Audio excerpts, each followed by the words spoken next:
Con esta tercera fase del proyecto global elaborado por la Agencia Vasca del Agua para el Gobela, se da continuidad a las importantes actuaciones ya ejecutadas por URA en las zonas que con más intensidad sufrieron las inundaciones de junio del 2008, esto es, Neguri y Salsidu Los Puentes. Esta tercera fase del proyecto Gobela, cuya ejecución comienza, como decía, este próximo lunes, contempla, por tanto, la actuación sobre el tramo del río Gobela comprendido entre el puente de Leioa,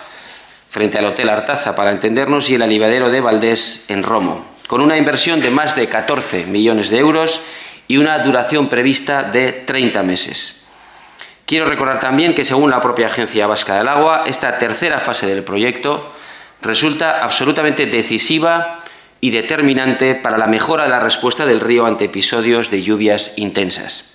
Es decir, estamos ante una fase fundamental y decisiva para la ejecución de las mayores garantías de seguridad ante situaciones de riesgo de inundación.